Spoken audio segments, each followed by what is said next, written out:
y las obras de infraestructura hay que hacerlas así. Pero eso no se hizo, y ya no nos pongamos a llorar sobre la leche derramada, pero sí sería una irresponsabilidad que hoy no pensáramos de esa manera. Y por eso es ese cuentico mío, que además se ha vuelto hasta jocoso, de que hay que hacer estudios, que hay que hacer diseños y que hay que estructurar. Entonces, en este primer año de gobierno, a ciencia y conciencia, yo asumí ese costo político de decir: alto en el camino, revisemos esto, hagamos estudios y diseños serios, porque ese sí que es uno de los temas que ha causado la vulnerabilidad, arrancar las obras a la Topa Tolondra. Entonces ya en este primer año hicimos eso, y lógicamente no se ha hecho mucho desarrollo físico, y hasta ahora que yo conozca nadie ha inaugurado un estudio. Entonces yo lo hice a ciencia y conciencia, pero el primer año ya fue de hablar de diseños, de estudios y de estructuración. Y a mí me da mucho golpe porque hay un programa que ustedes lo deben de escuchar, que es La Luciérnaga, que ahí me toman mucho el pelo. No, es que estamos estudiando, es que estamos analizando, vamos a mirar. Y yo digo, me toca asumir ese costo, pero de aquí en adelante, año 2011, agosto 2011 al 2014, la palabra o el mantra, como dice el presidente Santos, es ejecución, ejecución y ejecución. Y ahí es donde mi colega, el ministro de Hacienda, va a ser el más importante inclusive que el ministro de Transporte, porque es que yo ya me comprometo a entregar proyectos estructurados, y lógicamente la plata es la que va a permitir que esas obras se puedan hacer. Y estamos próximos a iniciar un paquete de obras, más o menos 20 proyectos en todo el país, ya con estudios en fase 3, que nos van a demandar un poco más de 4 billones de pesos para poder ya poner a marchar de verdad esta locomotora. Y eso es un primer paquete, porque después tenemos que arbitrar unos recursos para terminar todo lo que quedó de Plan 2500 y para lo que es el tema de mantenimiento. O sea, si algún ministerio le va a demandar recursos de una manera agresiva al Ministerio de Hacienda, es este Ministerio de Transporte, pero ahora sí con una ruta definida y entre otras cosas, y eso me satisface decirlo, ya volvimos a crear en nuestro país la cultura de la estructuración de proyectos, y eso, doctor Junguito, va a ser muy importante para este tema de la vulnerabilidad y de la amenaza. Y con el doctor Hernando José logramos que en el Plan Nacional de Desarrollo quedara establecido que en Colombia no se pueden volver a hacer proyectos de infraestructura si previamente no hay estudios y diseños, por lo menos en fase 2. Y lógicamente en el proceso entre la adjudicación y la iniciación tienen que llegar a fase 3 y fase 3 avanzada. Así es como hay que hacer las cosas. Entonces,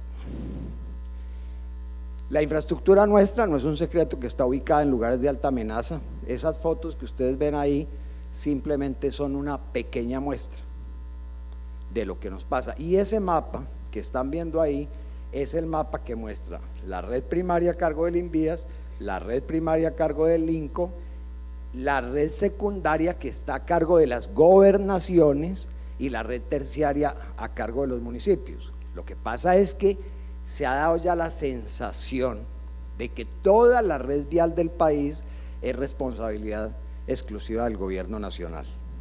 En eso sí pareciera que la descentralización no existiera.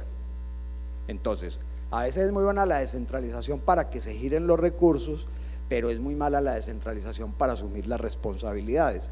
Y ahí es donde el presidente Santos, con mucha responsabilidad, todos los días le envía un mensaje a los alcaldes y a los gobernadores, respetuoso pero contundente, diciéndoles: señores, asuman la responsabilidad que les corresponde con los recursos que Colombia Humanitaria les está girando, para que ustedes arreglen su red secundaria y su red terciaria. Entonces algunos se quejan de que es que no les han girado los recursos, pero el problema es que tampoco han hecho las gestiones completas para que esos recursos puedan ser girados. Pero aquí, y valga la pena decirlo, se han girado más de 1.500.000.000.000 de pesos, una cifra que no se había visto en la historia de Colombia, solo para atender las emergencias de este invierno que acaba de pasar. El promedio en los últimos 10 años fue de un giro anual de aproximadamente 50.000.000.000 de pesos para atender este tema de infraestructura. O sea que ahí les puede dar a ustedes la magnitud de la tragedia, es casi 30 veces lo que sucedía en el pasado.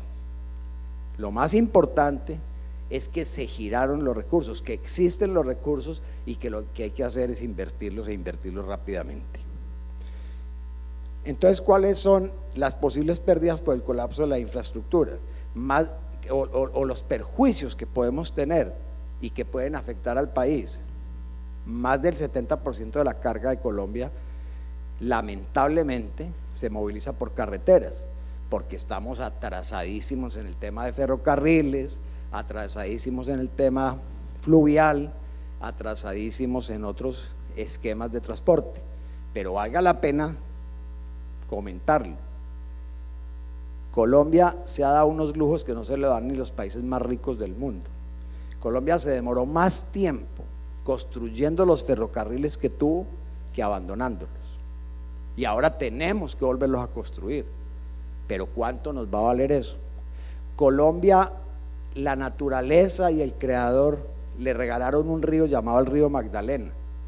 Si a nosotros nos hubieran dicho por dónde quieren una troncal fluvial que entre al centro del país, era imposible encontrar un sitio mejor que el que actualmente tiene el río Magdalena, pero nos dimos el lujo de abandonarlo, y entonces la sedimentación, el problema del descuido por la reforestación, todas esas cosas tienen hoy el río Magdalena en problemas. Yo ayer que estuve en La Dorada, hay unas islas sobre el río Magdalena impresionantes, y eso con 3 meses de un veranillo que no ha sido tan veranillo.